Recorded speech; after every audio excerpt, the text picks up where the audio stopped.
परब्रह्म सद्गुरु। चारी मुक्तिदायक दाता उदार कल्पतरु, गुरु महाराज गुरु जय जय परब्रह्म सद्गुरु। अणु परमाणु व्यापक तू ही तू गायमी वासरू, गुरु महाराज गुरु जय जय परब्रह्म सद्गुरु। प्रकृति साक्षी तू परमात्मा इंद्रिय गोचरू, गुरु महाराज गुरु जय जय परब्रह्म सद्गुरु। अत्रि तनया सद्गुरु दत्ता नारायण हा स्मरू, गुरु महाराज गुरु जय जय परब्रह्म सद्गुरु। गुरु महाराज गुरु जय जय परब्रह्म सद्गुरु। अणु परमाणु व्यापक तू ही तू गायमी वासरू, गुरु महाराज गुरु जय जय परब्रह्म सद्गुरु। प्रकृति साक्षी तू परमात्मा इंद्रिय गोचरू, गुरु महाराज गुरु जय जय परब्रह्म सद्गुरु। महाराज गुरु जय जय परब्रह्म सद्गुरु। अणु परमाणु व्यापक तू ही तू गायमी वासरू, गुरु महाराज गुरु जय जय परब्रह्म सद्गुरु। प्रकृति साक्षी तू परमात्मा इंद्रिय गोचरू, गुरु महाराज गुरु जय जय परब्रह्म सद्गुरु। अत्रि तनया सद्गुरु दत्ता नारायण हा स्मरू, गुरु महाराज गुरु जय जय परब्रह्म सद्गुरु। गुरु महाराज गुरु जय जय परब्रह्म सद्गुरु। कल्याण डोंबिवली महानगरपालिका संत तुकडोजी महाराज प्रभाग क्रमांक 5 या कार्यालयात आजचा चरणस्पर्श वंदनीय तुकडोजी महाराज यांचा कार्यक्रम संपन्न होत आहे। या कल्याण डोंबिवलीच्या माननीय सन्माननीय आमदार सुभाताई गायकवाड मॅडम, त्याचप्रमाणे संत तुकडोजी महाराज प्रभाग क्रमांक 5 चे सहाय्यक आयुक्त माननीय अमर साहेब, त्याचप्रमाणे कर अधीक्षक माननीय म्हात्रे साहेब, त्याचप्रमाणे राष्ट्रीय कीर्तनकार पालखी व्यवस्थापक माननीय सुशील महाराज दंगे साहेब, त्याचप्रमाणे अखिल भारतीय गुरुदेव सेवा मंडळ अध्यक्ष माननीय चौधरी साहेब, त्याचप्रमाणे माननीय मधुसूदन जाधव सचिव अखिल भारतीय गुरुदेव सेवा मंडळ आणि माननीय उत्तम पाटील अध्यक्ष विदर्भ युवक मंडळ, या सर्वांचे विचार मंचावर सहर्ष स्वागत आहे। त्याचप्रमाणे या कार्यक्रमासाठी उपस्थित राहिलेल्या सर्व भक्तगण आणि भाविकांचं, त्या सर्वांचं कल्याण डोंबिवली महानगरपालिका प्रभाग क्रमांक 5 च्या वतीने आम्ही सहर्ष स्वागत करतो। या कार्यक्रमाला सन्माननीय माननीय आमदार साहेब सुभाताई गायकवाड यांचं सहर्ष स्वागत आमचे सन्माननीय सहाय्यक आयुक्त माननीय आमदार साहेब यांनी करावं असे मी त्यांना विनंती करतो।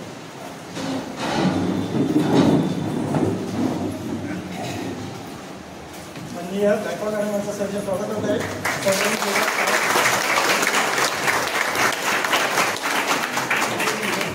राष्ट्रीय कीर्तनकार माननीय सुशील मोंगे महाराज यांचं देखील आमच्या कल्याण डोंबिवली महानगरपालिका प्रभाग क्रमांक 5 च्या वतीने माननीय कंगर साहेब सहर्ष स्वागत आहे।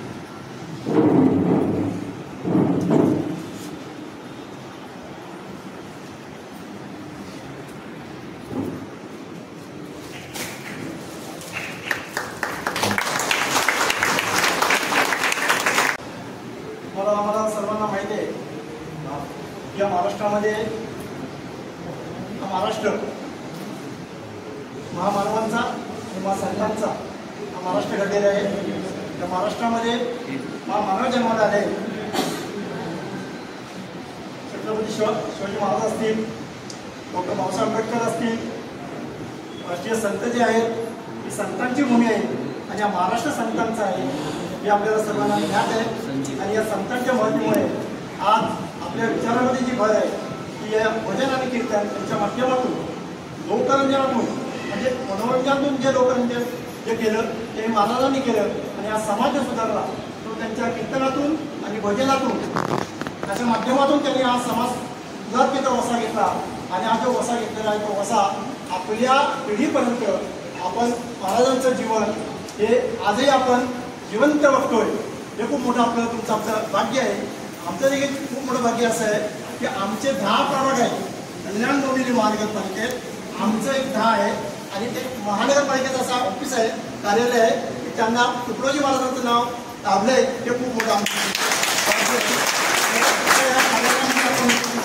या पादुका इथं आल्या याचा आम्हाला खूप सार्थ अभिमान आहे. महाराजांचा जन्म हा 1990 मध्ये जरी असला, विदर्भातला त्यांचा जन्म आहे. बंडोजी इंगळे म्हणून त्यांचं हे पूर्वीचं नाव होतं. बाकीची मंडळी जिथे बसलेली सर्वच आपल्याला इतिहास करणार प्रवचनकारीचे रूप असलेले ते आपल्याला सर्व ज्ञात करणार.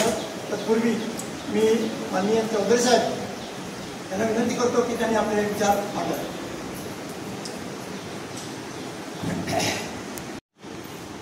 राष्ट्रसंत गुरुदेव सेवा मंडळाच्या चरण पादुका आपल्या या कल्याण नगरीत मोजरीवर निघून पंढरपूरला पांडुरंगाचं दर्शन करून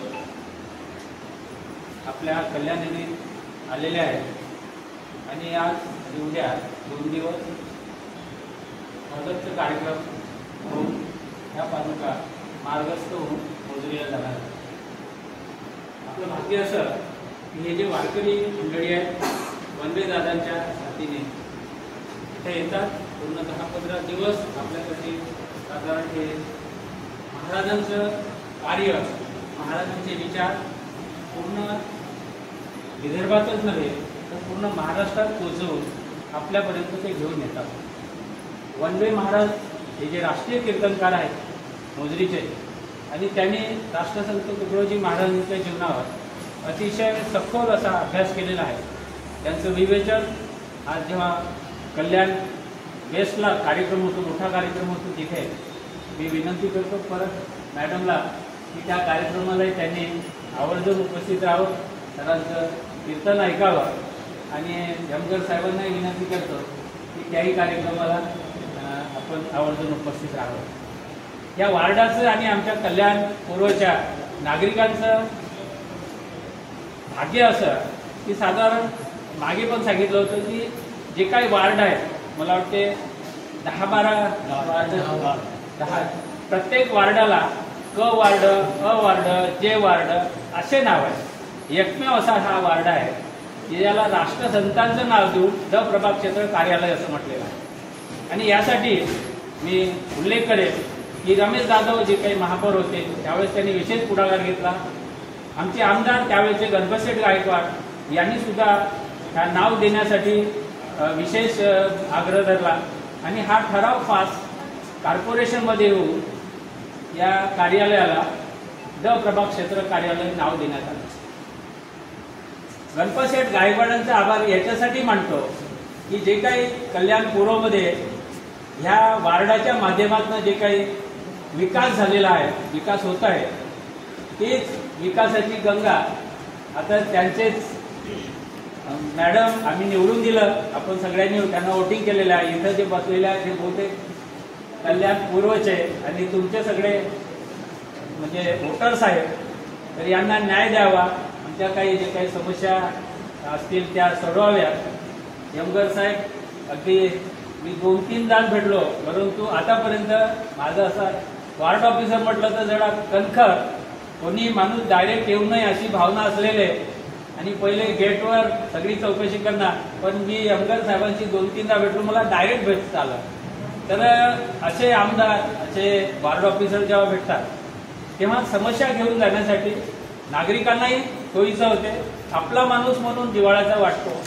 आमचे आमदार तर त्यांचं स्लोगन आहे, तुम्हाला माहीत आहे, आपला माणूस आपला आमदार. तीच भावना घेऊन आताही आपण मॅडमकडे जातो आणि आपल्या समस्या मांडतो. त्या पूर्ण होतीलच. मी जास्त वेळ घेत नाही कारण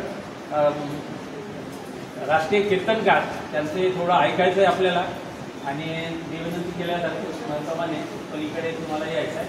धन्यवाद. आम्ही जो काही हा कार्यक्रम करतो विदर्भ योग मंडळ हा कार्यालय आमचा तिथं कार्यक्रम होतो. त्याच्यानंतर न वाढला पश्चिमेला पूर्ण आमचं अखिल भारतीय गुरुदेव सेवा मंडळ आहे, त्याच्यावरती मोठा कार्यक्रम आपण याप्रमाणे व्यस्त कार्यक्रम असतो. त्यामध्ये जे काही मंडळाचे लोक आहेत, मंडळाचे कार्यकर्ते आहेत, मंडळाचे सदस्य आहेत, हे हिरिरीने भाग घेतात. आज थोडीशी आणखी दुप्पट उपस्थिती लागली असती, परंतु यमगर साहेबांनी सांगितलं होतं, मला मात्र साहेबही बोलले होते की आज शनिवार असल्यामुळे कर्मचारी वर्ग कदाचित कमी राहतील, परंतु असं काही वाटत नाही, बऱ्यापैकी उपस्थिती आहे. आणि इतर दिवशी समजा जर कार्यक्रम झाला असता तर महाराजांचे आणि सुशील कुमार वनवे महाराजांचे विचार हे आपणाला सर्वांना कर्मचारी वर्गांना ऐकता आले असते, परंतु हा दिवस शनिवार आला, असं काही हरकत नाही. पुढच्या वर्षी वर्किंग डे येईल आणि इथं कार्यक्रम होईल अशी अपेक्षा करूया. धन्यवाद.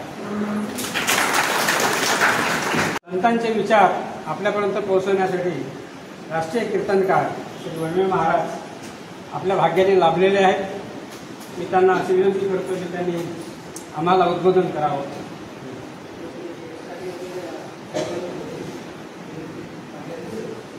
गुरुदेव ऐसी हो दया, जग का अंधेरा दूर हो, सद्धर्म सूरज की प्रभा से दम्भ सारे चूर हो, अध्यात्म और विज्ञान के सहयोग से सब हो सुखी, सहयोग समता से सृष्टि करे हम स्वर्ग की. परम पूजनीय श्री गुरुदेव, चराचरात अदृश्य रूपाने वास करणारे जगतचालक परमात्म्याची अदृश्य रूपाची शक्ती, मानवतेचे महान पुजारी वंदनीय राष्ट्रसंत श्री तुकडोजी महाराज यांच्या चरणपादुका दरवर्षीप्रमाणेच राष्ट्रसंत तुकडोजी महाराज प्रभाग ड या ठिकाणी मोठ्या सन्मानाने आणि भावनेने त्याचं पूजन होतं. आणि दरवर्षीच आपण सर्व मंडळी या ठिकाणी उपस्थित असतात. आज आपल्या या मतदारसंघाच्या सन्माननीय आमदार आदरणीय सौ सुलभाताई गणपत शेठजी गायकवाड तथा उपस्थित श्री उमेशजी यमगर सहाय्यक आयुक्त राष्ट्रसंत तुकडोजी महाराज ड प्रभाग क्षेत्र,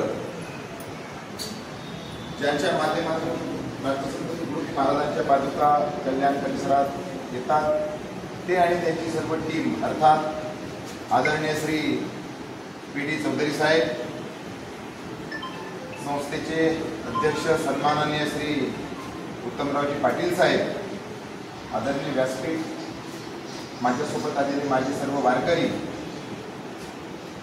सर्व नगरपालिकेतील पदाधिकारी मंडळी, गुरुदेव सेवा मंडळाची कार्यकर्ता मंडळी, सज्जनो आणि सन्माननीय पोलीस विभाग, माझ्या पोलीस विभागातले सर्व ताई आणि माझे सर्व बंधू, सज्जनो, वंदनीय राष्ट्रसंत तुकडोजी महाराज विदर्भातील एक असे संत होते की ज्या राष्ट्रसंताला राष्ट्रसंत पदवी ही राष्ट्रपती भवनात बहाल केल्या गेली. सही शिक्क्यानुसार ती पदवी बहाल केल्या गेली. ते पत्र आजही गुरुकुंज आश्रमात जसंच्या तसं कायम आहे. भारताचे पहिले पंतप्रधान पंडित जवाहरलाल नेहरू आणि भारताचे पहिले राष्ट्रपती जेव्हा नागपूरला आले आणि त्या नागपूरच्या कार्यक्रमामध्ये जेव्हा वंदनीय राष्ट्रसंत तुकडोजी महाराज आणि पंतप्रधान आणि राष्ट्रपती हे तिघही व्यासपीठावर येणार होते, वंदनीय राष्ट्रसंताच्या भजनाने समाज जागृत होता. कारण महाराजांची जी भजनं होती ती भजनं असा कुठला विषय नसेल की त्या विषयावर महाराजांनी भजनं लिहिली नाही. महाराजांनी समाजाला सांगितलं, जातीपाती का भेद हटाकर सबके दिल चमकाओ, आओ सुंदर देश बनाओ. महाराजांनी त्या काळात लिहून ठेवलं, सुंदर गाव बनाए भातू, मित्र प्रेम की धारा, तुकड्या दास कहे घर घर कहू रामराज्य उजियारा. आमचं राम मंदिर गुरुकुल जे झालं अयोध्येमध्ये, वंदनीय राष्ट्रसंतांनी त्या काळात लिहून ठेवलं होतं, गुरु अयोध्येतलं राम मंदिर होईल पण घराघरात राम विचाराचं राम मंदिर होणे सुद्धा काळाची गरज आहे. असं वाटते की भजन कदाचित आज सकाळी लिहिलं असावं. वंदनीय राष्ट्रसंत तुकडोजी महाराजांची जी भजनं आहेत, या रे या गरिबांना या, काम हाती घ्या, करा खेड्याची सुधारणा काही. वंदनीय राष्ट्रसंतांनी ग्राम स्वच्छतेवर भजन लिहिलं, स्वच्छ करू या गाव सगळे, या झनी हो या क्षणी. अनेक विषयावर महाराजांनी भजनं लिहिली, समाजाला प्रवृत्त केलं काम करण्यापासून. जो ऐती समाज झालेला होता, निष्काळजीपणाने काम करणारा जो समाज झाला होता, मग तो अधिकारी असेल, राजकीय असेल, शासकीय असेल, सर्वांना वंदनीय राष्ट्रसंतांनी भजनाच्या माध्यमातून जागृत केलं. आणि वंदनीय राष्ट्रसंत तुकडोजी महाराजांनी जो समाज अशा ठिकाणी भरकटला होता की त्याला त्याच्या जबाबदारीला सोडून कुठंतरी चुकीच्या मार्गाने धावत होता. त्या सर्व भरकटलेल्या समाजाला राष्ट्रसंत तुकडोजी महाराजांनी जागेवर आणण्याचं काम केलं. समाजाला वंदनीय राष्ट्रसंतांनी मेहनतीनं काम करा असं सांगितलं, इमानदारीनं काम करा असं सांगितलं. वंदनीय महाराजांनी एका भजनात असं म्हटलेलं आहे की देव तुमच्या दारात मी उभा करतो, मी सांगतो तसं करा. वंदनीय महाराज सांगतात देव तुमच्या दारात उभा करतो, फक्त मी सांगतो तसं करा. खूप एवढं सोपं आणि साधं सूत्र वंदनीय राष्ट्रसंत तुकडोजी महाराजांनी समाजाला दिलं. महाराज सांगतात की नेक रहो उद्योग करो तब घर बैठे प्रभू पाता साधो नाम जपे क्या होता. फक्त नाम जपल्याने भगवंत भेटत नाही म्हणतात. तर नेकीनं राहा, नेकीनं काम करा, उद्योग करा, भगवंत तुमच्या दारात आल्याशिवाय. वंदनीय राष्ट्रसंतांनी ग्रामगीताली शेतकऱ्याला अर्पण केली. जगातला पहिला ग्रंथ असा आहे की ज्या ग्रंथाच्या पहिल्याच पानावर नांगर घेऊन शेतकरी राजा आहे. नाहीतर अनेक ग्रंथ आपण पाहतो त्या ठिकाणी वेगळे चित्र संतांचे, महंतांचे, भगवंताचे असतात. पण राष्ट्रसंतांनी शेतकऱ्याला भगवंत मानलं आणि सांगितले की तुझ्या श्रमास प्रतिष्ठा मिळो, सकळांचे लक्ष तुझ्याकडे ओढो, मानवतेचे तेज झळझळो, विश्वा माझी आयोगी. शेतकऱ्यासाठी अर्पण केली ग्रामगीत. सज्जनो, 84 लक्ष योनी फिरून आपण आलो आहे. सोपं नाही हा मार्ग इथपर्यंत येण्यासाठी. हा जन्म मिळण्यासाठी 84 लक्ष फिरलो आणि या जन्मातून गेल्यानंतर परत 84 लक्ष योनी फिरायचं. परत पशु पक्षी, गाय, म्हैस, बैल, घोडा, हत्ती, विंचू सगळं सगळं सगळं सगळं फिरत यावं लागते. दिनचर्याच तशी आहे, क्रमच तसा आहे. महाराज आम्ही चांगलं काम केलं तरी हो, तरी कीर्तन करणारा त्याला सुद्धा, भागवत करणारा त्याला सुद्धा, ऑफिसात चांगलं काम करणारा त्याला सुद्धा, मग महाराज चोऱ्या करणारा त्याला सुद्धा. मग काय फरक झाला महाराज? मग तर सर्वांसाठी सारखं झालं. सारखं कसं होणार? मानव जन्मात कोणी कसा पेपर सोडवला त्याच्यानुसार पुढची योनी मिळणार आहे. एक उदाहरण सांगतो पहा, तुमच्या लक्षात येईल. या मानव जन्मात सुंदर पेपर सोडवण्यासाठीच हा जन्म दिलेला आहे. पुढच्या योनी चांगल्या फिरण्यासाठी, पुढच्या योनीत मालक चांगला मिळण्यासाठी. मग तुम्ही पशुमध्ये जा की प्राण्यामध्ये जा, हत्ती बना, बैल बना, घोडा बना, कुठलाही बना, पण या जन्मात जर पेपर सुंदर सोडवला गेला, समाज हितासाठी पेपर जर सोडवला गेला, संतांच्या विचाराप्रमाणे जर पेपर सोडवला गेला, मी ज्या भागात राहतो त्या एरियात काय जबाबदारी आहे माझी, त्या भागात जर मी समाजाच्या हिताचं काम करत असेल तर जर तो पेपर सोडला गेला, ती भगवंताची भक्ती आहे, याच्या पलीकडे मोठी भक्ती नाही. आदरणीय सुजाताई, तुम्ही तुमच्या मतदारसंघात जितके लोक आहेत त्या लोकांची जी सेवा करतात, आदरणीय गणपत शेठजी गायकवाडनी तेच केलं. आणि मी मागच्या वेळेस तुम्हाला शब्द दिला होता ताई, तुम्हाला आठवते की नाही मला माहीत नाही, पण मला आठवते. मागच्या वर्षी तुम्ही कार्यक्रमाला होते आणि त्यावेळेस मी तुम्हाला सांगितलं होतं की ताई तुम्हाला राष्ट्रसंताचा आशीर्वाद आहे, काळजी नसावी, आमचे गणपत शेठ जिथे असतील तिथे असतील, पण जबाबदारी तुमच्यावर येणार आहे. हे मागच्या वर्षी मी बोललो होतो. त्यावेळेस इलेक्शन सुद्धा व्हायचे होते. कारण राष्ट्रसंतांचा जो आशीर्वाद आहे, महाराज म्हणतात मेरा खेल है मैं जानता हूँ. महाराज म्हणतात पहिले भी मैं था आखिर भी मैं हूँ, सभी है गायब अभी फिर भी मैं हूँ, कहे दास तुकड्या मैं का भी मैं हूँ, मेरा खेल है मैं जानता हूँ. वंदनीय राष्ट्रसंत म्हणजे ते सोपा अवतार नव्हता. राष्ट्रसंत पदवी कशी मिळाली? नागपूरच्या कार्यक्रमाला भारताचे पहिले पंतप्रधान, पहिले राष्ट्रपती आले, बसले आणि ज्यावेळेस राष्ट्रसंत तुकडोजी महाराजांनी सांगितलं की आप जाइए भाषण कीजिए मैं बाद में आता हूँ. कारण महाराज आले की लोक म्हणायचे गाव भजन. महाराजांच्या भजनाचे खूप आशिक होते लोक आणि भजनातूनच महाराजांनी सुधारणा केली. महाराज म्हणतात जब तू नेकी से जीता है तब तू शराब क्यों पीता है. अनेक विषयावरचे महाराजांचे भजन आहे आणि त्या भजनाचा असा प्रभाव झाला लोकांचा की लोक त्या भजनाच्या प्रभावाच्या माध्यमातून सुधारणा झाली समाजात. लोक अक्षरशः ती भजनं मग ऐकायचे, नंतर मग स्वतः म्हणायला लागले. आणि त्यामुळे राष्ट्रसंताचा जो काळ होता त्या काळात भजन प्रभाव हा विषय खूप जबरदस्त समाजावर राहिला. आणि महाराजांनी सांगितलं पंतप्रधानांना, राष्ट्रपतीला, आपण जा कार्यक्रम सुरू करा, मी जर आलो तर लोक मला भजन म्हणायला लावतील, आधी तुम्ही तुमचं प्रबोधन करा, नंतर मी मागवून येतो. पंडितजीचं भाषण सुरू होतं पंतप्रधानांचं, लोक काही ऐकत नव्हते.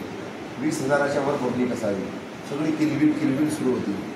महाराजांना असं वाटलं की आपल्या विदर्भात पंतप्रधान आले, लोक ऐकत नाही, हा त्यांचा अपमान आहे, आपण गेलं पाहिजे निश्चित. महाराज स्टेजवर आले, स्टेजवर चढले, दोन्ही हात वर केले, सर्वांना सांगितलं शांत हो जाओ.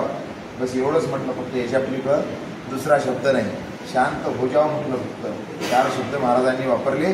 त्या 4 शब्दावर एवढी स्तब्ध झाली पब्लिक, एवढी स्तब्ध झाली की एखादा आंधळा माणूस आणून जर तिथं सोडला असता त्याला विचारलं असतं इथे किती लोक आहेत, त्यांनी म्हटलं असतं इथे माणूस. एवढे लोक शांत झाले. राष्ट्रपती आणि पंतप्रधान असे पाहत होते महाराजांकडे. काय चमत्कार आहे हा. त्या दिवशी राष्ट्रपती आणि पंतप्रधानांनी सांगितलं आपला राष्ट्र सुनता है, आज से आप राष्ट्रसंत तुकडोजी महाराज. आणि त्यावेळेस ते राष्ट्रसंत पदवी बहाल झाली त्यांना. राष्ट्र ऐकत होता. 1962च्या भारत चीनच्या युद्धात वंदनीय राष्ट्रसंताचं खूप मोठं योगदान. भारत चीनचं युद्ध होतं आणि त्या युद्धाच्या काळात भारताचं मनोबल कुठंतरी खचल्यासारखं राष्ट्रपतींच्या लक्षात आलं. राष्ट्रपतींनी तुकडोजी महाराजांना निरोप पाठवला कि एक ही जादूगर संत है जो इनकी हिम्मत बढ़ा सकता है, इनका हौसला बढ़ा सकता है. बुलाव राष्ट्रसंत तुकडोजी महाराज को. बोलवलं तुकडोजी महाराजांना. सांगितलं की मनोबल खचलेलं दिसले आहे, कुछ तो करो. महाराजांनी पेन घेतला, भजन दिलं. आणा म्हणे कुठं आहे सैन्य आपलं. पहा संतांनी काय काम केलं. संतांनी फक्त टाळ घेऊन भजन नाही केलं. राष्ट्रसंत तुकडोजी महाराजांनी सैन्याला बोलवलं. सैन्यांसमोर महाराजांनी एक भजन म्हणून घेतलं. भजन म्हणून घेतलं, भजन पाठ करून घेतलं. दुसऱ्या दिवशी आपलं सैन्य ते भजन म्हणत 1962चं भारत चीनचं युद्ध आपण जिंकलो. चीनचं युद्ध जिंकलो. भजन होतं लड़ जाएंगे बढ़ जाएंगे हम हिम्मत के साथ, मजाल क्या है कि शत्रु की धरे हमारा हाथ, अब वो चीन यो मैदान में देख हिंद का हाथ. या भजनाच्या माध्यमातून आपण ते युद्ध सुद्धा जिंकलो. आणि म्हणून वंदनीय राष्ट्रसंताचं जे समर्पण आहे, वंदनीय राष्ट्रसंताची जी सेवा आहे, ती त्या मातृभूमीसाठी राष्ट्राय स्वाहा म्हणून आयुष्याची संध्याकाळ वंदनीय राष्ट्रसंत तुकडोजी महाराजांनी केली. आणि म्हणून हा प्रभाग ड सुद्धा तेवढाच भाग्यवान आहे.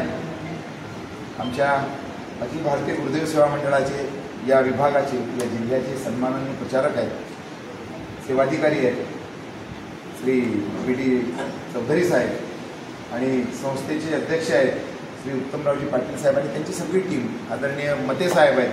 सगळीच टीम आहे, सगळ्यांची नावं घेवतात. ही जी टीम आहे या टीमच्या माध्यमातून आज एका संतांचं नाव या ठिकाणी दिले गेलं. मला असं म्हणायचं आहे की दरवर्षी राष्ट्रसंतांच्या चरण पादुका येतात. या वास्तूचा दरवर्षी वास्तुशांती होते. दरवर्षी तिथं संतांचे पाय लागतात. त्या जागेचे दोष नाहीसे होतात, दोष नाहीसे होतात. आणि म्हणून राष्ट्रसंत तुकडोजी महाराजांचा अवतार म्हणजे काही सोपा अवतार नाही आहे. राष्ट्रसंत तुकडोजी महाराजांनी आयुष्याची संध्याकाळ जी केली, कारण संतांचं नाव असंच घेतलं जात नाही. एका मळ्यामध्ये एका शेतकऱ्याने फुलं लावले आणि जेव्हा फुलं लावले अशी फुलं होते. फुलं 2 महिन्यापर्यंत लहानाचे मोठे झाले. रोप होतं, रोपाचं झाड झालं, झाडाला फुलं आले. एकाच विहिरीतलं पाणी, एकच मालक देणार, एकच जमीन. त्याच्यातून ते फुलं एक दिवस तोडल्या गेले. फुलं तोडल्यानंतर मार्केटला गेले, मार्केटला विकले गेले फुलं. एका छोट्या दुकानदाराने विकायसाठी मंडीमधून विकत घेतले. घेतल्यानंतर एक जण पहिला ग्राहक आला. तो म्हणजे 2 किलो फुलं द्या, आमच्या घरी अंत्ययात्रा आहे, मौत झाली आमच्या घरी, आम्हाला 2 किलो फुलं द्या. घेऊन गेला. एक दुसरा माणूस आला, मुलाचा वाढदिवस आहे, 2 किलो फुलं द्या. एक तिसरा माणूस आला म्हणजे 2 किलो फुलं द्या, मी मंदिरातला पुजारी आहे. त्यांनी 2 किलो फुलं पुजाऱ्याने घेऊन गेला. मंदिरात जे फुलं गेले त्याचे त्यांनी हार ओवला, हार तयार केला.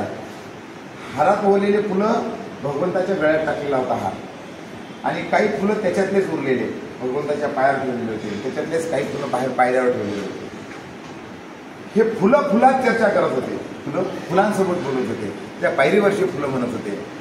अरे म्हणे 2 महिने सोबत राहिलो आपण, एकाच विहिरीचं पाणी पिलो, एकाच मालकाने जगवलं. असं असल्यावर तू देवाच्या गळ्यात आणि आम्ही पायरीवर राहावं. त्या फुलांचं जे उत्तर आहे ते तुम्हाला मला कुठंतरी दिशा दाखवणार आहे. म्हणून संतांचे उपकार आहे. त्या पायरीवरच्या फुलांनी म्हटलं की 2 महिने सोबत राहून आज तू माझी साथ सोडली, आम्ही पायरीवर तू गळ्यात. गळ्यातल्या फुलांनी सांगितलं गळ्यात येण्यासाठी ना टोचून घ्यावं लागलं. टोचून तुम्हाला टोचलेलं नाहीये, तसेच ठेवलेले आहेत. आणि टोचत असताना इजा होत असतात, ज्याला इजा होत असतात तेच गळ्यात पडत असतात. आणि त्यामुळे संघर्षाचा काळ आहे. स्वामी विवेकानंद म्हणतात जितना बडा संघर्ष उतनी बडी जीत. ताई आपल्या जीवनात संघर्ष आहे, पण त्या संघर्षाचा विजय चांगला होणार आहे हे तुम्ही विसरू नका. कारण संघर्षाशिवाय जीवन नाही मिळतात. संघर्षाचे ग्रहण प्रसरले, त्यातून जे जे विजयी झाले तेच लावतील दिवा, उठावो दिवस निघाला नवा. महाराजांचा विजय आहे. आणि त्यामुळं एक महिला असल्यावरही तुमच्यावर एवढी मोठी जबाबदारी आली. भगवंताला माहीत होतं की माझी लेक झाशीच्या राणीपेक्षा किंवा अहिल्याबाई होळकरपेक्षा कमी नाही, म्हणून आदरणीय सुलभाताईंवर ही जबाबदारी आली आणि त्यामुळे तुमच्या जबाबदारीला संतांची साथ आहे. खूप चांगलं काम करा. जसं गणपत शेठ काम करत होते बस त्या पद्धतीनं करा. गणपत शेठचं नाव कायम ठेवा. प्रत्येक तुमच्या मतदारसंघातल्या व्यक्तीच्या तुम्हाला खूप चांगली संधी भगवंताने दिलेली आहे. याच्यापेक्षा देवपूजा तुमच्याजवळ कोणतीच नाही. तुम्हाला कुठल्याच तीर्थावर जायचं काम नाही आहे. हे जे प्रत्येक घरातील जे व्यक्ती आहेत ना ते भगवंताच्याच रूपात आहे. कारण महाराजांनी सांगितलं की माणूस द्या म्हणजे माणूस द्या, भीक मागता प्रभू दिसला, माणसात देव पाहिला. त्यामुळं ही सेवा तुम्ही करत असताना तुमच्याकडून खूप मोठं भविष्यात काम होणार आहे यात शंका नाही आहे. वंदनीय राष्ट्रसंत, कारण ज्या क्षेत्रात फक्त आपण असतो ना त्या क्षेत्रात तसेच विचार येतात. चांगल्या क्षेत्रात जर असले तर चांगले विचार असल्याशिवाय होणार नाही. पण एक आहे की संतांची जोपर्यंत साथ तुम्हाला आहे यात शंकाच नाही. आदरणीय गणपत शेठजीने याच चरण पादुकेवर स्वतःचं मस्तक टेकवलेलं आहे. त्यामुळं त्यांच्यावर जे काही चुकीने जे काही कार्यक्रम झाले असतील ते झाले असतील, पण राष्ट्रसंत तुमच्या परिवाराची साथ सोडणार नाही, हे त्याचं उत्तर आहे. जर चुकीचं काम केलं असतं तर कदाचित तुम्ही आज या जागेवर नसते, हे त्याचं खरं उत्तर आहे. समाजाने तुम्हाला तुमची जागा दाखवली असती, पण कुठेतरी काम करत असताना म्हणतात ना जगात विरोधक असतातच आणि तीच आपली खरी परीक्षा असते. त्या परीक्षेत तुम्ही पास झाले असं म्हणायला हरकत नाही. सज्जनो, ज्या क्षेत्रात जसा माणूस असतो आध्यात्मिक शक्ती जी आहे, आध्यात्मिक शक्तीची जोड असणे फार काळाची गरज आहे. महाराज सांगतात अध्यात्म की शक्ती हमें पल भी नहीं कर दे जुदा. सगळं काही आमच्याकडे असावं पण आध्यात्मिक शक्ती असणे फार काळाची गरज आहे. ती आध्यात्मिक शक्ती प्रत्येकाला मिळावी. कारण ज्या विचारात आपण असतो, ज्या विचारात आपण राहतो तशाच विचाराची स्वप्नही पडतात. वाईट विचारात असाल तर वाईटच स्वप्न पडतात. जी दिवसा वाईट विचारात असतात ते रात्री झोपेतही वाईटच विचार पाहतात. तर समाजाच्या हितासाठी संतांच्या विचारात जे लोक असतात ते झोपले काय जागी असले काय विचार येतच असतो. 3 मित्र होते. 3 मित्र भजनातले होते, वारकरी संप्रदायातले होते आणि त्यामुळे तिघही झोपले. तिघं झोपल्यानंतर अक्षयदादा तिघांना पडलं स्वप्न असं पडलं की त्या स्वप्नामध्ये तिघांनी बासुंदी करायचं ठरवलं. मग म्हणून तिघही उठले, म्हणे स्वप्न असं पडलं की बासुंदी खायची आज, आणा दूध. तिघांनी दूध आणलं, 4 लिटर दूध आणलं. माझ्या विचारात माणूस आहे तसंच स्वप्न पडणार आहे. 4 लिटर दूध आणलं, दूध आटवलं, 1 लिटर दूध केलं, सुंदर बासुंदी तयार झाली. 4 लिटर दुधाची 1 लिटर बासुंदी. तिघजण होते, 4 ग्लास भरले गेले. तिघांनी 1 ग्लास पिला, 1 ग्लास उरला, हा कोणी प्यायचा. मग असं ठरलं तिघही जण 2 तास झोपा, ज्याला चांगलं स्वप्न पडेल त्यांनी हा ग्लास प्यायचा. झोपले. कशाचे झोपले? विचारातच होते. कशाची झोप होती? तो बासुंदीचा ग्लास समोर दिसत होता. उठले तिघही जण. पहिल्याला विचारलं सांग तुला काय स्वप्न पडलं.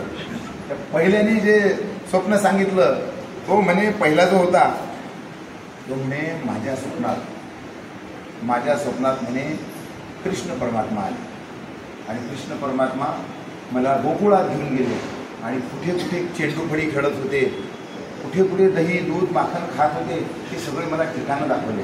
म्हणजे वा वा, हा छान झालं, चांगलं झालं. भगवंताच्या विचारात नेहमी होते त्यामुळे स्वप्नही चांगले झाले. दुसऱ्याला विचारलं तुला सांग काय स्वप्न पडलं. तेव्हा माझ्या स्वप्नात तर प्रभू रामचंद्र आले. प्रभू रामचंद्रन मला अयोध्येत घेऊन गेले आणि अयोध्येत जाऊन पूर्ण अयोध्या फिरवली. कुठे शिक्षण घेतलं, काय केलं, धनुर्विद्या कुठं शिकले, सगळं दाखवलं. हा तिसरा मात्र हुशार होता. हा म्हणे एकाने 7वा अवतार पकडला रामाचा, दुसऱ्याने 8वा अवतार पकडला कृष्णाचा. राम आणि कृष्ण यांनी जवळ घेतले. आपल्याला राम भक्त हनुमान शिवाय आता काही दुसरा सारा. तो म्हणे माझ्या स्वप्नात हनुमंत आले. म्हणे मग हनुमान जे आले म्हणे उठ घेऊन घे बासुंदी. उठलो म्हणे गट पिऊन टाकली बासुंदी. हे दोघं म्हणाले अरे मूर्खा तू बासुंदी पिला काही हरकत नाही, पण देव इथं आलते ना तुला सांगायला. म्हणे हो आम्हाला उठवायचं तर होतं. काय उठू म्हणे तू अयोध्येत हा गोकुळा मला फाडू ओरडलो पण तुम्हाला ऐकूच नाही गेलं. सज्जनो, आम्ही दिवसभराची काय दिनचर्या आहे याच्या भरोश्यावर आमची निद्रा आहे. आम्ही ध्यास कशाचा घेतो हे फार महत्त्व आहे. आमच्या आदरणीय सौ सुलभाताईंनी जो ध्यास घेतलेला समाजहिताचा, तो समाजहिताचा ध्यास नक्कीच आपल्या सर्वांच्या हिताचा असणार आहे. राष्ट्रसंतासाठी आदरणीय गणपत शेठच्या कारकिर्दीत आणि आपले रमेशजी जाधव यांच्या कारकिर्दीत ताई खूप मोठं काम झालं. हे जन्मोजन्मीचं काम झालं. राष्ट्रसंत तुकोजी महाराज हे नाव दिलं गेलं. ताई तुमच्या कारकिर्दीत असं एखादं करून टाका की परत एक तो झेंडा राष्ट्रसंत तुकोजी महाराजचा कुठंतरी असा भव्य दिव्य लागावा. हा राष्ट्रसंताला सन्मान असेल तुमच्याकडे. मागच्या वर्षी तुम्ही जसं डोकं टेकवलं होतं तसंच मी बोललो होतो की ताई तुम्ही राष्ट्रसंताच्या चरणावर झुकले, तुमचा विजय निश्चित आहे, काळजी करू नका, राष्ट्रसंत पाठीशी आहेत तुमच्या. मी मागच्या वर्षी बोललो होतो. मला काय अधिकार आहे बोलण्याचा? मला काय अधिकार आहे? पण सज्जनांनो लक्षात ठेवा, राष्ट्रसंत तुकोजी महाराज असं म्हणतात की मेरे प्रचारक का शब्द खाली नहीं जाने दूंगा. राष्ट्रसंत म्हणतात मेरे प्रचारक का शब्द खाली नहीं जाने दूंगा, सिर्फ मेरा प्रचारक सच्चा होना चाहिए. आणि म्हणून मी म्हटलेला जो शब्द असेल तर कुठलं तरी माझं तिळभर काम राष्ट्रसंताला मान्य असावं. माझ्या ताईला दिलेला शब्द मला पाळता आला. नंतर कदाचित आज मला कुठेतरी इथे बसलो असतो पण मनात राहिली असती गुरु की मी ताईला म्हटलं होतं काळजी नसावी. पण असा कसा भाऊ काळजी नसावी म्हटलं आणि काळजी तर कायम ठेवली. त्यामुळे तुम्ही तुमच्या माध्यमातून राष्ट्रसंत तुकोजी महाराजांचा असा एखादा विषय समोर आणावा की जेणेकरून जन्मजन्मीपर्यंत तुमचं नाव कायम राहील, संतांचे विचार या भागात कायम राहतील. आमची दरवर्षी ग्रामगीता जीवन विकास परीक्षा असते आणि ती परीक्षा 5व्या वर्गापासून तर डॉक्टर इंजिनियर वकीलपर्यंत देऊ शकतात. दरवर्षी लाख मुलं याच्यात बसतात, 1 लाख मुलं. आणि शाळेमध्ये परीक्षा होते. जानेवारीच्या पहिल्या आठवड्यात ही परीक्षा असते. 10-15 पानाचं पुस्तक मिळतं, प्रश्नपत्रिका उत्तरपत्रिका मिळते. पण या ह्या परीक्षेला फी भरण्यासाठी अनेक जिल्हा परिषदच्या शाळा किंवा ज्या साधारण शाळा आहेत, गोरगरीब विद्यार्थी आहे तिथे फी भरू शकत नाही. यवतमाळ जिल्ह्यातल्या आमच्या एका मतदारसंघात, राळेगाव मतदारसंघात डॉक्टर अशोकरावजी मुलगी आमदार यांनी काय केलं की त्या भागातल्या ज्या शाळा आहेत दरवर्षी त्या शाळेची जितके विद्यार्थी परीक्षेला बसतील काही 25-30 रुपये फी असते. सगळ्या विद्यार्थ्यांची फी ते दरवर्षी त्यांच्या निधीतून देतात. सर्व गरीब मुलं जे काही असतील, मग त्याच्यात गरीब असो की श्रीमंत असो, संत विचाराचे लेकरं जगात येणं फार काळाची गरज आहे. तुम्ही आम्ही लेकरं मोठे केले पण म्हातारपणात काय आमचं? म्हातारपणात नियोजन आमच्या लेकरांनी आमचं केलं पाहिजे. ग्लासभर पाणी जेव्हा आम्हाला उठून घेता येणार नाही तेव्हा आमच्या लेकरांनी आम्हाला पाणी पाजलं पाहिजे.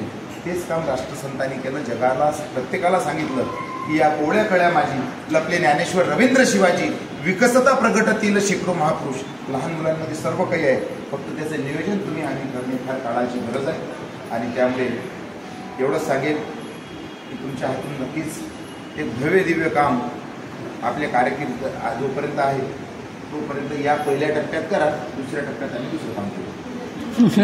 टप्पा कायम आहे तुमचा, कारकीर्द कायम आहे, पण राष्ट्रसंताचं काम करा. तुम्हाला आम्ही कधी मागे येऊ देणार नाही. आणि हे सांगतो आमच्या राष्ट्रसंताचं जो काम करील त्या व्यक्तीचे आम्हाला झेंडी बांधायला याचं काम पडलं तरी आम्ही मागे हटणार नाही. आम्ही जरी कीर्तनकार असलो, प्रचारक असलो, आम्हाला कुठल्याच पक्षाचं काम करता येत नाही, बंधन आहे, बरोबर आहे. पण जो आमच्या राष्ट्रसंताचं काम करेल त्यासाठी आमच्या प्रचारकाला तुमचे झेंडे जरी बांधायचं काम पडलं पक्षाचे, आम्ही मागे हटणार नाही. समाजापर्यंत तुम्हाला पोहोचवण्याची जिम्मेदारी आमची असणार आहे. तुम्ही समाज हितासाठी काम करावं. जातीपातीचा भेद दूर करून प्रत्येक समाजाला, लहान असेल मोठा असेल, प्रत्येक समाजापर्यंत त्यांच्या असलेल्या गरजा समजून घ्यावं आणि त्या पूर्ण करावं. आणि सद्गुरू गजानन महाराज वंदनीय राष्ट्रसंत तुकोजी महाराज तुमच्याकडून करून घेऊ अशी मी विनंती करतो, प्रार्थना करतो. सुंदर असं आयोजन या ठिकाणी आयोजक मंडळीने केलं, त्यांचे आभार मानतो. याच ठिकाणी थांबतो. धन्यवाद. जय हिंद. आपल्यापर्यंत पोहोचवण्याचं एक माध्यम जे वणवे महाराज आपल्याला आज लाभले इथे, अगदी सुंदर पद्धतीने जीवनशैली कशी असावी, आपण आपल्या पदाचा उपयोग कसा करून घ्यायचा आणि संत म्हणजे काय किंवा भक्ती म्हणजे काय, केवळ माळ जपण्यात नाही तर लोकोपयोगी राहणे, लोकांची सेवा करणे, अशा अनेक पैलूवरती त्यांनी आज आपले विचार आपल्या समाजासमोर ठेवले. खरोखर शतशः धन्यवाद. मी या कार्यालयाचे उपायुक्त यमगर साहेब या 2 शब्द बोलतील असे.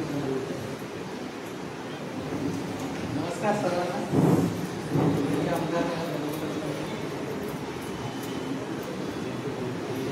महाराज वंदे साहेब, राष्ट्रीय कीर्तनकार, अखिल भारतीय गुरुदेव सेवा मंडळाचे अध्यक्ष पी.डी. चौधरी साहेब व वारकरी सेवेकरी व सर्व श्रद्धाळू नागरिक तसेच माझे कर्मचारी वर्ग, आज आपण या सर्व एकत्र या ठिकाणी आलेलो आहोत. राष्ट्रसंतच्या आपले जे पाठोपाठचे जे आपण स्मरण आपण आणलेलं आहोत या ठिकाणी खरंच आम्हाला इथे भेटण्याचा एक व्यक्ती मिळालेली आहे. तसेच महाराज नरवे साहेबांच्या मधुर वाणीतून त्यांनी जे आपल्याला असं निष्कर्ष चांगले ओव्यास माध्यमातून सांगितलेलं आहे, नक्कीच आम्हाला या ठिकाणी प्रेरणास्थान मिळालेलं आहे व आम्ही आमच्या जीवनामध्ये जेवढा या आपण विचार मांडलेले आहेत राष्ट्रसंतांचे, नक्कीच आमच्या या आता पुढच्या जीवन, कारण की आजकालची जी मुलं आहेत फारच वेगळ्या पद्धतीने जात आहेत, तर त्यासाठी तुम्ही काहीतरी नवीन एक विषय घेऊन पॉडकास्टच्या माध्यमातून तरी तुम्ही आमच्या या राष्ट्रसंतांचे विचार मांडावे अशी माझी इच्छा आहे. आणि पुढच्या वर्षी जेव्हा या तिथे तुम्हाला एक चांगला राष्ट्रसंतांचा फोटो असेल, माझी गाई असेल आणि माझ्या गाई घेतलीमध्ये करून जाईल असे तुम्हाला मी गाई देत राहील. भले मी पुढच्या वर्षी असो किंवा नसो, माझ्या गाडीचे एवढा एक फोटो मी आपल्या सर्वांची रजा घेतो.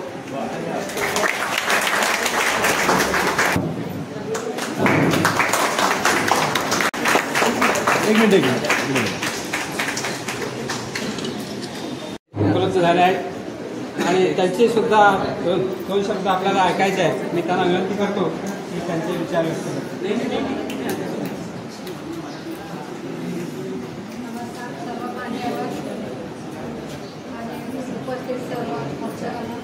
तसेच व्यासपीठावर बसलेले आपले वाडाध्यक्ष निगम साहेब, कीर्तनकार साहेब आणि बाकी सर्व मान्यवर, खरंच म्हणजे जे कीर्तनकार महाराजांनी जे सांगितलं ऐकावंसं वाटत असतं, पण वेळेबरोबर खरंच गौमुखीचे कीर्तन आणि हे आम्हाला आता ऐकायला टाईम नसतो. आणि भक्ती पण सकाळी पण पूजा म्हणजे अशी की वेळेच्या अभावी पटपट करून निघायला लागतं बाहेर. ते पूजेचं पण आम्हाला आता हे नसतं. आता साहेब होतं तेव्हा मी नक्की पूजेमध्येच जास्त वेळ घालायची. आणि जे तुम्ही आता आम्हाला सांगितलं तसं म्हणजे एक स्त्री असताना मी हाऊसवाईफच होती, मला काय याच्यातलं माहीत नाही, पण जे आमचा गणपत गायकवाडांनी जे पेरून ठेवलेलं होतं ते आज उगवून आणि त्याचं आज मी तुमच्यासमोर उभे आहे. तुमचा आशीर्वाद मला मिळाला. आणि जे आपले संत होते गाडगे हे आपले तुकडोजी महाराज, त्यांनी जे आपल्याला म्हणजे आज हा दिवस आपला अत्यंत पुण्याचा आणि मंगलमय आहे. तर राष्ट्रसंत तुकडोजी महाराज हे केवळ संत नव्हते, तर ते एक सुद्धा समाजक आणि स्वातंत्र्य सैनिक कार्य होते.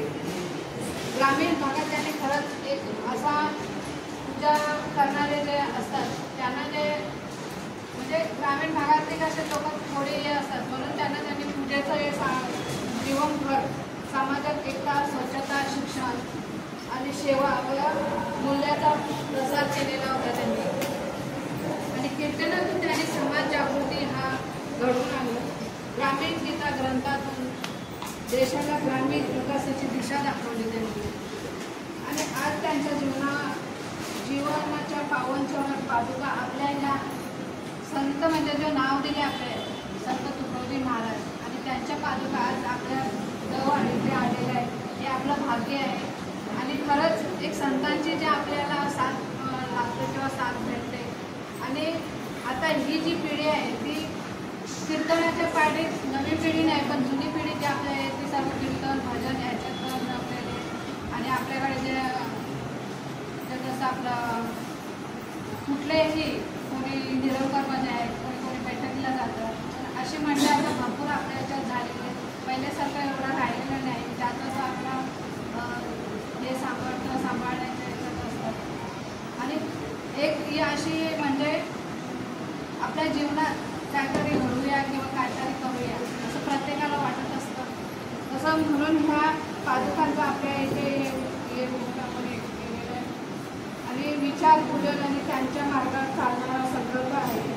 आपण सर्वांनी आजचा दिवस एकमताशी आणि सत्तेच्या आणि स्वभावाचा नवा संकल्प करूया. तुकडोजी महाराजांनी जे सांगितले ते देव शोधू नका, सेवा करा, देव भेटेल नक्की तुम्हाला. आणि ज्याचा संदेश आपण आपल्या जीवनात रुजवूया. या पवित्र कार्यक्रमात सहभागी होण्याची जी मला तुम्ही आज संधी दिली आणि जे 2 शब्द मला बोलायची संधी दिली त्याबद्दल मी तुमचे आभार मानतो. आणि असाच आम्हाला आशीर्वाद असू दे. लवकरात लवकर सांगायला बाहेर येऊ द्या. एवढं मी बोलतो. धन्यवाद सुलभाताई. अगदी शॉर्टमध्ये आणि चांगले विचार त्यांनी आपले मांडले अशा कार्यक्रमाच्या निमित्ताने.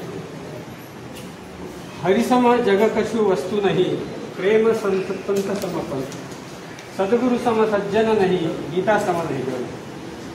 तर मगाशी राष्ट्रीय कीर्तनकार स्वामी महाराजांनी सांगितलं आपल्याला की कार्य करत राहा, जीवन पद्धतीमध्ये सुधारणा करा आणि सेवा हा जो भाव असेल तर तुझ्या आजच्या पाठी करायची काही गरज नाही.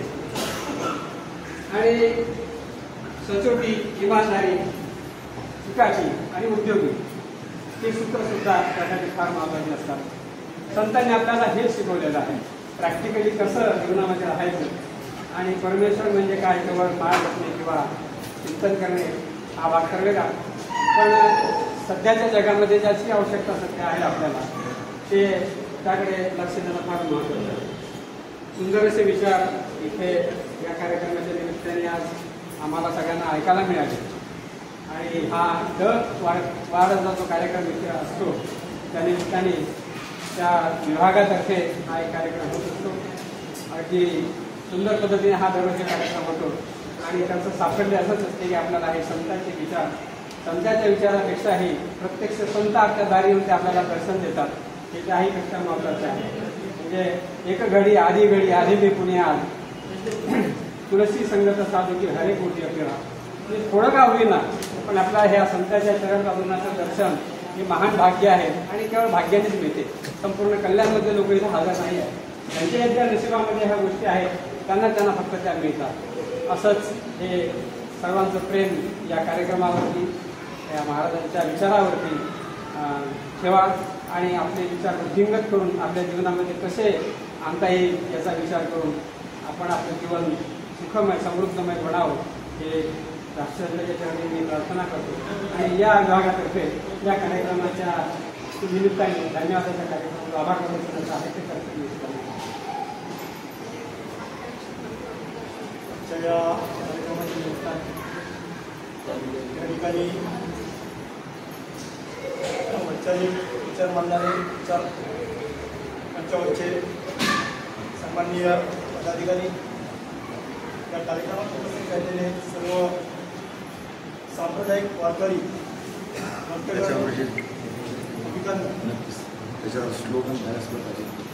या ठिकाणी येऊन वैचारिकांनी आपले विचार मांडले. आम्हाला देखील आमची जी सेवा करण्याची जी संधी मिळाली आणि हा कार्यक्रम आपण शांततेने चांगल्या सहकार्याने पार पाडला त्याबद्दल सर्वांचा मनपूर्वक धन्यवाद. काही फरक नकळत काही तुम्हाला करायचे असतील वेगळी व्यक्त करतो आणि आमचा कार्यक्रम हा संपला असा मी जाहीर करतो. पुन्हा एकदा धन्यवाद.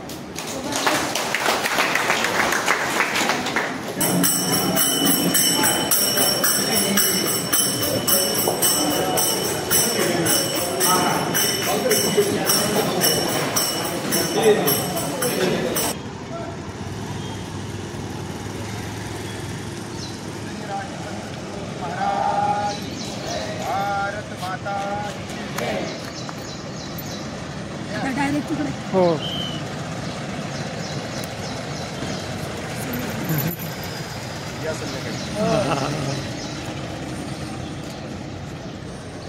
चला